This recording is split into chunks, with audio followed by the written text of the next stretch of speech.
nous allons parler de Yin Yoga. Le Yin Yoga, c'est une forme de yoga où on va principalement travailler des postures Yin. C'est-à-dire que dans les autres yogas, on va travailler des positions Yin et Yang, mais de manière active. On va souvent chercher à avoir des performances, on va en fait faire un autre travail que dans le Yin Yoga. C'est-à-dire, en fait, le Yin Yoga, on va être dans des postures plutôt passives, on se détend complètement pour tenir des positions dans un temps qui va être relativement long. C'est-à-dire que les positions, lorsqu'on débute, vont être tenues entre 3 et 5 minutes. Et lorsqu'on a l'habitude et qu'on a gagné un peu d'amplitude, on peut aller jusqu'à 15 minutes. C'est vrai que le Yin Yoga va peut-être pas convenir à tout le monde, mais je conseille quand même de le tester au moins une fois parce qu'en fait ça apporte un tel lâcher prise, un vrai travail sur soi. Ça apporte de la méditation, du relâchement, c'est des bienfaits pour les articulations, pour les muscles profonds. Donc c'est vrai que c'est un yoga qui va être complémentaire aux autres yogas ou à une autre activité physique, mais qui pour moi est vraiment très intéressant pour sa santé. Donc moi c'est vrai que dans ma technique, j'articule beaucoup mon Yin Yoga avec la respiration et la méditation. Et je travaille quasiment toujours sur un fil conducteur, donc chaque cours est sur un fil. Donc, par exemple, on va travailler sur des méridiens spécifiques, sur des chakras spécifiques. En fait, il y a toujours un travail vraiment qui est de A à Z dans le cours pour travailler sur un besoin spécifique. Tout en amenant également un état donc, de méditation. Et donc dans le Yin Yoga, comme on est dans une position où on se détend, on se relâche complètement, on est passif. Et ça, c'est ce qui va permettre en fait de vraiment créer un grand relâchement et un travail qui va s'effectuer justement avec l'apesanteur du poids. C'est-à-dire que quand on se met dans une position Yin, donc c'est principalement des positions au sol, on va d'abord bien s'installer avec le matériel qu'il faut ou non, si on n'en a pas besoin, parce qu'on est tous différents, on a tous un corps différent, on a tous en fait des possibilités qui sont différentes et il faut l'accepter. Et justement, ce qui est intéressant dans le Yin Yoga, c'est donc on va s'installer correctement, confortablement, et on va écouter son corps. On va vraiment faire un retour à l'intérieur de soi pour écouter son ressenti, écouter ses possibilités, parce qu'on ne va rien forcer. Et en fait, une fois qu'on est bien installé, on va laisser l'apesanteur faire le travail. Et c'est ce qui va permettre justement de travailler donc les muscles profonds. Ça va permettre de donner de l'espace au niveau des articulations. Et c'est ça qui donne un travail vraiment très intéressant dans le Yin. Et donc c'est complémentaire vraiment à toutes les autres activités sportives parce que souvent on oublie déjà de prendre soin de soi, de s'écouter, de travailler ses articulations, la souplesse. Et ce sont des choses en fait qui sont combinées dans le sens où le Yin, on va travailler donc les muscles profonds, ce sont des muscles qui ont tendance à devenir raides. Donc avec l'âge, on perd justement de la souplesse et c'est justement ces muscles-là que l'on veut travailler. Et donc dans le travail de relâchement, ça va permettre vraiment de bien étirer. Alors que lorsqu'on fait du sport ou d'autres yogas, on va être plutôt dans les mouvements actifs, répétitifs. Et du coup, on va travailler sur les muscles. Et les muscles sont des muscles souples. C'est-à-dire qu'on ne fait vraiment pas du tout le même travail. Et donc c'est là que c'est intéressant de mixer en fait ces deux pratiques-là ensemble pour avoir un résultat optimal. Alors comment fonctionne le Yin Yoga? En fait, on va donc travailler sur les muscles profonds, sur les articulations, donc ça va nous permettre justement d'étirer nos muscles, de travailler également l'amplitude des articulations, des différents mouvements du corps. Et alors il faut savoir que donc les muscles profonds, en fait, ce sont les fascias qui entourent les muscles, mais c'est également ce qui entoure tous les organes. Donc c'est ça qu'on va vouloir donc justement étirer pour gagner en souplesse et en amplitude de mouvement. C'est également les articulations. Donc les articulations, en fait, il faut imaginer, ça ressemble à peu près à ça. Et autour, il y a du liquide synovial qui permet vraiment de lubrifier les articulations pour ne pas avoir mal. Mais lorsqu'on prend de l'âge, lorsqu'on a des problèmes d'arthrose, en fait, on a de moins en moins de liquide synovial. Et donc les articulations commencent de plus en plus à se toucher. Et lorsqu'elles se frottent, en fait, il y a tout plein de petites particules qui vont se partir, en fait. Et c'est ça qui va créer des inflammations et des douleurs. Et donc notre but, comme on le dit pour les personnes qui ont par exemple de l'arthrose, c'est qu'il faut vraiment marcher en fait. Il ne faut surtout pas rester assis. Il faut vraiment, c'est le mouvement en fait qui va créer de nouveau du liquide synovial. Donc en Yin Yoga, on va créer donc forcément des mouvements lents. Mais on va aussi en fait travailler pour créer de l'espace entre. C'est-à-dire par exemple, on va prendre un exemple que j'aime beaucoup, c'est maintenant. Voilà, on va par exemple crisper la main. Donc je vous invite à le faire aussi, à tester. On crispe la main. Donc là, on est vraiment dans de l'actif, un mouvement actif. Tous les muscles sont vraiment en train de bien travailler, sont durs. Et donc, si vous regardez, ben, on ne peut pas faire grand-chose. Le doigt, en fait, toute l'articulation reste rigide et ça reste droit. Si maintenant, on va détendre ses mains, on les détend bien. Et si maintenant, on veut refaire la même chose, maintenant, on est détendu. Hein. Et on veut prendre donc son doigt, donc on voit bien la main elle est détendue, et on tire. Et il y a un mouvement qui se fait. On peut bouger les doigts, par exemple. Et on sent vraiment que les articulations peuvent bouger.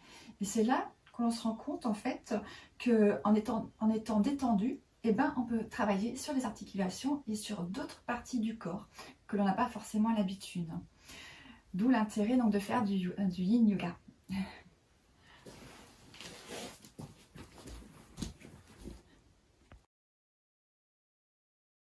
Alors les bienfaits du yin yoga, c'est comme je le disais précédemment, c'est donc améliorer la souplesse, l'élasticité au niveau des articulations, l'amplitude des mouvements. Ça c'est donc tout ce qui est lié physique. Il y a également, ça va également solidifier les os, les articulations, parce qu'en fait on va permettre en fait d'augmenter sa production de collagène, qui est une protéine qui permet justement de solidifier davantage les os et les articulations. Du côté mental, émotionnel, on va déjà améliorer sa respiration puisqu'on va travailler sur son souffle, sur sa respiration. On va également diminuer tout ce qui est lié au stress parce qu'on va justement travailler sur le mental. Le fait de tenir longtemps une position, ça fait travailler quand même le mental, mais tout en amenant une partie donc plus de méditation qui va, sans être donc dans le mental où on a plein de paroles, mais dans le fait qu'on va être plus dans le lâcher prise, dans l'apaisement, parce que on va justement, il y aura la prise de conscience de son corps, puisqu'on est longtemps dans une position, donc on est dans son ressenti, on va ressentir tout ce qui se passe, mais on va également, au fur et à mesure des pratiques, s'apaiser davantage, lâcher prise, lâcher les tensions. On va également, donc avec les exercices que je propose, on travaille sur les méridiens, sur les chakras, sur plein de petites choses qui permettent vraiment un travail profond pour soi. Et donc, c'est vraiment une grande partie en fait de ce qui va vous permettre de limiter le stress au quotidien. Et puis maintenant, pour les personnes qui sont justement sportives ou qui pratiquent beaucoup d'autres sports, comme souvent on l'oublie dans les autres sports de faire les étirements, les stretching, tout ce qui est justement pour la souplesse et l'amplitude des mouvements, avec la pratique du yin yoga, vous avez tout ça qui est compris dans cette pratique-là, donc c'est intéressant de l'ajouter en plus des autres pratiques. Alors dans la pratique du yin, on peut être donc soit sans matériel. Tout va dépendre justement de notre corps, de comment nous sommes constitués. Mais souvent quand on va débuter, quand on n'a pas trop l'habitude et qu'on a perdu en souplesse, on va avoir quand même besoin de matériel. Donc moi ici au cabinet, forcément j'ai plusieurs matériels adaptés à des tailles différentes. Par exemple, il faut le bolster, celui-ci quand même assez grand. Après il en existe des plus petits, des plus mous aussi. Alors ceux que moi j'utilise beaucoup, ce sont ceux de Shin Mudra. Ceux-là ils sont vraiment super. En plus ils sont pratiques lorsqu'on va faire du yin yoga ou du yoga à l'extérieur. J'ai aussi donc les petits coussins de méditation, pareil, toujours Shin Mudra. J'ai des grands coussins. J'ai ceci que j'ai ramené de Thaïlande qui est vraiment intéressant parce qu'en fait on peut les plier ainsi et donc donner en fait l'épaisseur que l'on souhaite pour la pratique.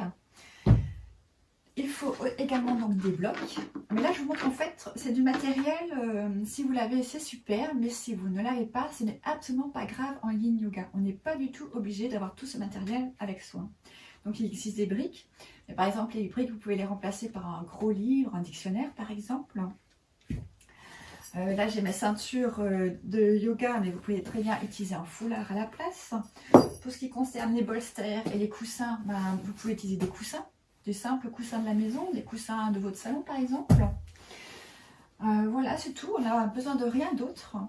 Et en fait, donc tout ce matériel-là va permettre de favoriser par exemple des étirements pour faire des étirements plus larges, pour mieux ressentir que si on était juste couché à plat.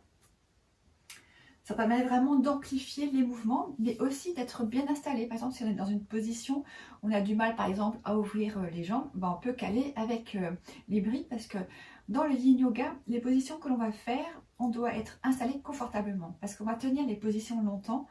Donc, et de manière passive, donc c'est-à-dire en plein relâchement. Donc on ne peut pas être dans une position où on va avoir au bout d'une minute les muscles, les jambes qui vont commencer à trembler, parce que ben, du coup ça veut dire qu'on n'est plus du tout dans le passif, mais qu'on est dans l'actif. Et c'est pas du tout ce que l'on cherche, puisqu'on ne cherche pas à travailler la même partie du corps.